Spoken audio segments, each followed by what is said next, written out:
projet, c'est une maquette verte, en fait, à vocation communautaire. Moi, je trouve qu'il y a tellement de bâtiments dans la ville de Québec, même un peu partout, Montréal, etc., qu'on devrait réutiliser, en fait, parce qu'à place de bâtir des nouveaux, on en a tout plein qui sont en train de dépérir, puis qu'on pourrait adapter, qu'on pourrait isoler de façon à ce qu'on puisse justement les faire durer dans le temps, puis également leur trouver une nouvelle vocation. Ça m'a forcé à développer des compétences que j'avais de la difficulté avant. Puis là, ça m'a dit, OK, ben là, on modifie le projet, telle chose, on pourrait faire ça différemment. Ça m'a apporté vraiment à développer le sens du travail d'équipe, puis la souplesse de pensée aussi. C'était vraiment intéressant de pouvoir interagir avec, spécialement avec Anthony, personnellement. C'est avec lui que j'ai beaucoup travaillé. J'ai trouvé ça vraiment intéressant. Samuel, quand il est arrivé avec sa proposition, c'était drôle parce qu'on s'était tous, je crois, entendus pour dire que c'est lui qui avait le plus gros projet, c'est lui qui avait les plus grandes ambitions. Puis il nous a tous surpris parce qu'il a mené à terme tous les projets qu'il avait en tête. Puis ça, c'était fascinant de le voir aller. Puis ce qui arrivait avec Samuel, c'est qu'il avait cette capacité-là de charmer. Mais pas charmer pour charmer, mais charmer parce que ses idées sont charmantes. Ses idées, il cherche à aller loin. Puis ses idées sont communautaires aussi, donc qui sont rassembleuses. Ça a cliqué dès le départ avec lui parce qu'on savait qu'il se donnait les moyens de ses ambitions. Il s'achetait son appareil photo, il était sur le web, il marchait la ville pour trouver les endroits ressources. Tout était là pour faire un bon projet. Puis le but, c'était juste de s'assurer que ça dérape pas, ou du moins, c'est drôle à dire, mais il fallait lui enlever de la job à un certain moment parce qu'on savait qu'il allait pas y arriver. Là, mais c'est super chouette de travailler avec Samuel. Là. Ce qui a mené au concept de l'ensemble des espèces de cubes qu'on a développés, c'est assez simple. Là. Les idées naviguaient beaucoup autour de l'idée de la ville, comment on l'habite, donc se promener à travers la ville. Rapidement, c'était simple. Le schéma normal qu'on a pour la ville, c'est le volume haut avec plusieurs étages.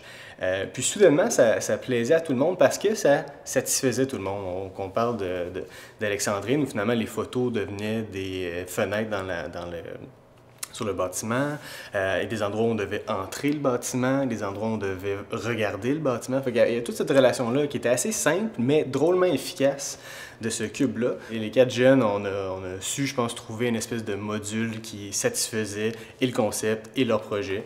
Puis ça a été ça, finalement. Nous, on se rencontrait de façon hebdomadaire, donc une fois par semaine. Puis au cours de ces rencontres-là, ce qui m'a le plus enrichi, si on veut, je pense, c'est vraiment les échanges avec les jeunes. Des petits échanges spontanés, des petites questions qu'on leur posait, auxquelles ils répondaient. Puis en fait, c'est surtout ça. Donc j'ai été retirer un peu de certains éléments de leur discours, de leur partage, de ce qu'ils voulaient bien nous partager, en fait. Puis j'ai essayé de l'intégrer parfois dans mon projet en architecture. Donc, c'est d'essayer de faire le parallèle entre ce qu'eux me disaient, ce que moi je pouvais appliquer, puis aussi ce que j'apprenais au cours de mes lectures à l'école. J'ai parti avec une photo, puis j'ai fait de la peinture sur toute la surface, à part les nuages. Le tout s'est fait en cotte de maille. Cotte de maille, c'est de petits morceaux de métal.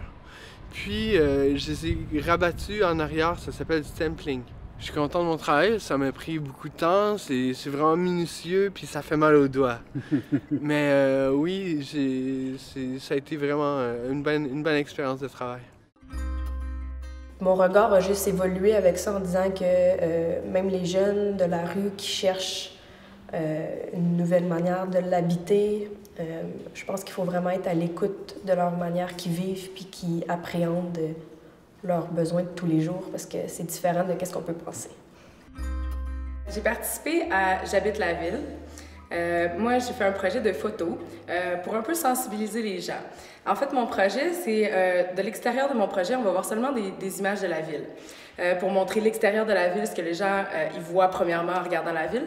Et à l'intérieur de mon projet, ça va être toutes des photos de personnes sans abri, d'itinérance, mais aussi de partage, d'humanité, tout ce que les gens ils refusent de voir. Fait que quand on se promène en ville, oui, on voit les beaux bâtiments, on voit tout ça, mais on ignore souvent les gens qui y sont. Ce qui m'a interpellée dans le projet, c'est le rapport avec les autres, finalement, à l'homme. En architecture, on est souvent devant nos ordinateurs, puis là, c'était de pouvoir sortir, puis d'aller rencontrer les gens, avoir la vision de toutes sortes de personnes, finalement, qui sont présentes dans la société et qui contribuent à la ville, finalement. Les étudiants de l'École d'architecture ont eu, à travers les jeunes de la Dauphine, une lecture différente de la ville, à travers leurs yeux, à travers leurs expériences. Et puis, ça a été très enrichissant, individuellement pour les étudiants et les futurs architectes. On est avec des futurs penseurs de la ville et on avait un contexte idéal de travailler avec des gens qui la vivent au quotidien et une clientèle qu'on connaît un peu moins.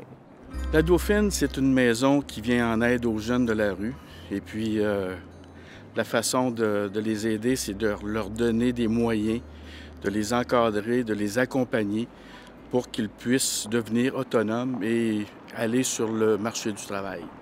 Moi, qui m'a marqué, c'est un peu l'interaction entre les jeunes participants du projet de la Dauphine et aussi les jeunes de l'École d'architecture. Toute la complicité qu'il y a eu, l'échange, le respect, la solidarité dans ce projet-là, c'était un point marquant, en fait, de ce que j'ai pu voir.